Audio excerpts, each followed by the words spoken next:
Hey guys, and welcome back to Mad About Skin. Today I want to sit down and talk the Ordinary powders. The Ordinary do two powder formulations, 100% l-ascorbic acid powder and 100% niacinamide powder. These hit the market around 18 months ago and they took the internet by storm. Everyone was fangirling over them, wanted to try them for their own skincare routine. I loved these products when they first launched, but quite a lot has changed since then. I kind of wanted to sit down and share updated thoughts and feelings on it. So sit back, relax, and let's talk the Ordinary powders.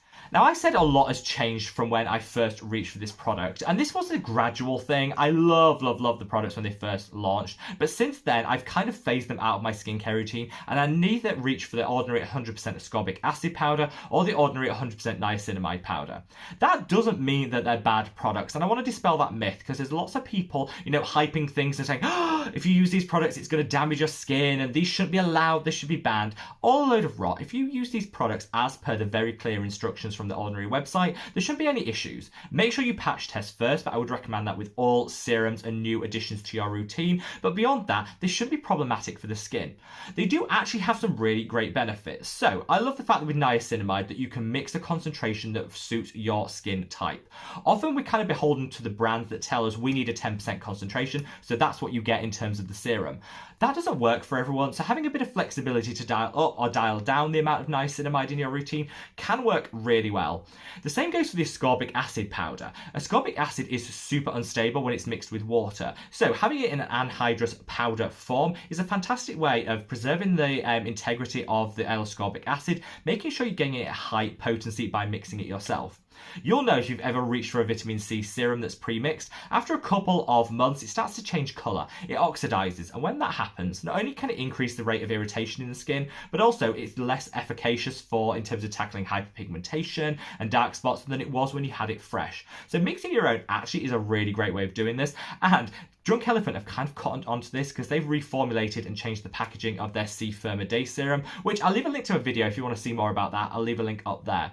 So far, so good, and I totally understand why the Ordinary innovated and actually introduced these into their collection. However, there's a couple of things that I think are a bit problematic, and the reason why I no longer reach for these products.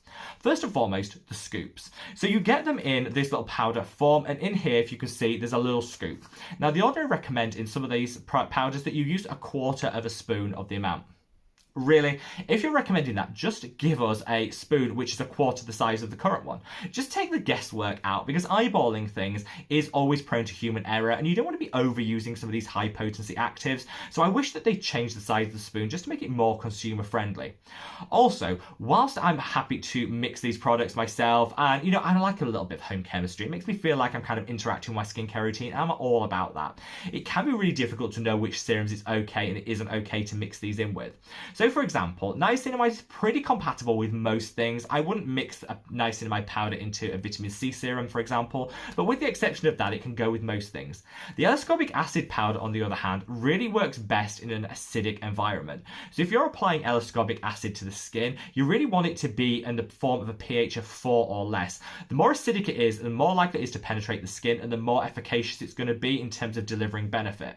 None of that's really explained on the Ordinary website, so if you're using the 100% ascorbic acid powder and you're popping it in one of your refreshing hydrating serums that is pH balanced to a 5.5, which is our skin's pH, you're probably not getting a whole lot of penetration and a whole lot of benefit from the product. Some people will say that's maybe not a bad idea, because actually we don't all want a high strength L-ascorbic acid hitting our skin, and maybe if a little bit less of it penetrates through the skin than we expected, that might not be a bad thing, because we should be in it for the long haul. I do hear that, but I think the Ordinary should be a little bit more transparent about that on their website, because somehow by saying you can mix it in with whatever product you want, that could be setting people up for failure and kind of over egging the hype of what you can actually get from the product. You also need to bear in mind that it's not the most convenient. I think this is where I personally stopped using the products. On the body, if you put a scoop of it in your body lotion and apply it to the body, that's absolutely fine. You put your pajamas on, you go to bed, and actually it's a really great treatment for the body, whether you're talking the niacinamide or the ascorbic acid powder. However, for the face, it can feel a little bit gritty. It's a bit messy mixing small amounts in the palm of your hand. You apply it, it gets all over the sink, over your clothes. I think there's a reason we reach for pre-mixed formulations, because it kind of makes it all a bit easy. And in this day and age, I think convenience is something that people do really prioritize and value, and so it's not the most convenient product. Also, you try taking these powders in your hand luggage when you're going on a flight.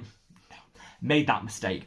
Oh, did I get a look? Luckily, I was going through, I can't even remember which country I was. Anyway, the guy, when it went through the customs, was super lovely about it. I was like, yeah, it's niacinamide powder, it's fine. And he was like, really? And it was all good. It tested, I was all good.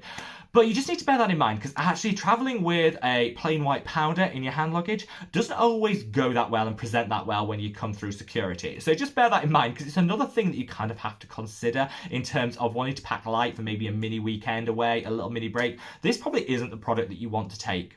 All told, I got some really great results from the Ordinary powders. I'd say the niacinamide powder was okay, maybe a little bit more gimmicky, because actually there's now low concentration niacinamides on the market, and I did a recent video of some of my favourites, which I'll link up there, so you kind of have a range already. You don't really need to premix your own. The l-ascorbic acid powder is where I think it's at, and I got some great benefits, particularly for the body, from incorporating this into my body treatments. The only reason I stopped doing it is the convenience. I just found it a little bit messy, and it wasn't as convenient as reaching for some of the body creams that do now have ascorbic acid formulated within them. Kind of took the guesswork out, and I just preferred it. If the Ordinary were to keep these in the collections, I would like to see them rejig the packaging a little bit, make it more consumer friendly, change the size of the scoops, and just make it all easier for us to actually reach for. The people that are calling out saying this is destroying your skin, this should be banned, this shouldn't be allowed, I just think are doing what they're usually doing, you know, overhyping and all of that, because actually, providing you use these as per the Ordinary instructions, you'll have absolutely no problem incorporating them in your skincare routine. Just always make sure to patch test first. If you want a little bit more information about how to use the l-ascorbic acid powder in the right pH serum to kind of get the best benefit from including the product, I'll link a Lab Muffin beauty science video below where she goes into a bit more detail of how to do that and some of the science behind the vitamin C's. I feel confident knowing what to pair it alongside and what it won't work alongside, so I have no problem. But if you want to just understand it a little bit more to make sure that you're using it correctly, definitely check out that video. While you're down there, don't forget to give this video a big thumbs up if you're to support me and support the channel, because honestly I would love you forever, and leave a comment to let me know what your experience has been with the Ordinary powders. Honestly, I'm glad that they launched them. They launched them at an affordable price point. Obviously they're cruelty free like all the rest of the Ordinary products, and I think it's something innovative and new in the market. For me, it's just something that I moved past. After the innovation died off a little bit, I moved past because I just think the whole market has changed a little bit. There's other variations of niacinamide strengths on the market which there wasn't back then, and sometimes the mess I could just do without in my life. But I'd love to know what you think, so leave me a comment below. Wherever you are in the world, guys, stay safe, stay well, and love your skin. Take care. Bye.